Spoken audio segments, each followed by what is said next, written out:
ever wondered who decided what should or shouldn't be in the Bible? The Bible, a sacred book found in millions of homes and churches, courtrooms, and schools. The Bible, quoted as ultimate authority by pastors, priests, and politicians. The Bible that, in theory, carries the Word of God. But where exactly did this Bible come from?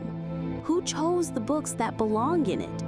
Who said Matthew's Gospel matters more than Thomas's?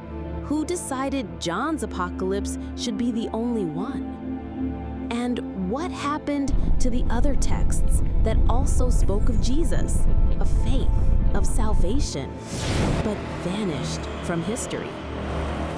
That question, who made the Bible, may sound simple, but look closely and it reveals a chasm of buried stories, banned books, and political decisions masked as faith. And here enters a name you might not immediately link to the Bible: the Roman Emperor Constantine. Constantine wrote no gospel. He wasn't an apostle. He wasn't Jewish. But he was the first Roman emperor to declare himself Christian. And under his rule in the 4th century, Christianity went from a persecuted faith to a protected one, and soon after, obligatory. Before Constantine, Christianity was a chaotic mosaic. There were dozens of different currents. Some said Jesus was fully divine, others that he was only human. Some believed salvation came by faith, others by works. Some used the Gospel of John, others Thomas. Some had organized bishops, others didn't.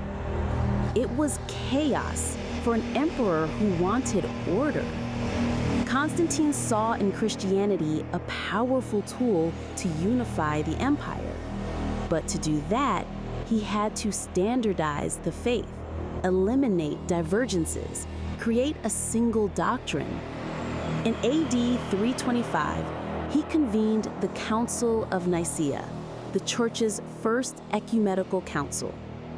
A council is a formal meeting of the church hierarchy, usually bishops, called to debate major questions of faith. Nicaea was called ecumenical because it aimed to gather representatives from every known Christian stream of that time. At least, that was the intent. In practice, not all took part. Distances were great, travel was costly and exhausting. Some Christian groups opposed Rome and may not have been invited or didn't want to come. Curiously, Constantine himself presided over the debates. There, the outline of official Christianity took shape. There, the idea was set that certain texts should be destroyed. The order was clear. Anyone holding heretical writings must surrender them to be burned, and anyone who refused could face the death penalty.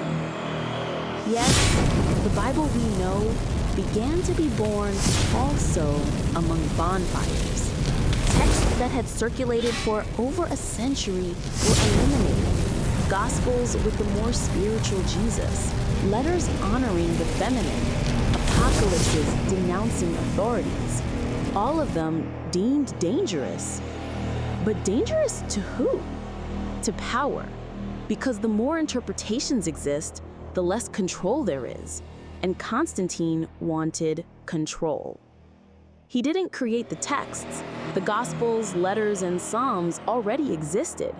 What he created was a filter, deciding with his bishops which ones would survive. A faith born on the margins among the poor and persecuted slowly became imperial doctrine, and the texts were shaped with it. Some were canonized, others were literally buried. 1,600 years later, in 1945, in the Egyptian desert, a farmer found a clay jar underground. Inside, a treasure. Gospels, apocalypses, letters, and acts not found in the Bible. Texts preserved by someone who preferred to hide them rather than see them destroyed. It was the Nag Hammadi Library, the largest collection of apocryphal Gospels ever found. Texts showing Christianity was never just one thing. From the very start, there were diverse voices, and those voices were silenced. The question, was the Bible made by an emperor, may sound extreme, but what it points to is deeper. The Bible was shaped by power, edited, filtered, censored. And many of those decisions took form in the 4th century with Constantine's support. From then on, the accepted Gospels became 4: Matthew, Mark, Luke, and John. Paul's letters were placed at the center. John's Apocalypse was included, though many bishops doubted it. Other apocalypses, Peter's, Paul's, James, Adam's, were forbidden. 30 years after Constantine's death in 367, Athanasius, Bishop of Alexandria, published an Easter letter listing for the first time the 27 books of today's New Testament. That's the first time the word canon appears with that function, but even that list followed the spirit begun with Constantine, to make it uniform and erase the rest. Today, nearly 2,000 years later, we can access many of those forgotten voices. Yet many people still don't want you to know this. They help us understand early Christianity better, to see that faith was never single, and that maybe precisely in diversity lies the richness of what was lost.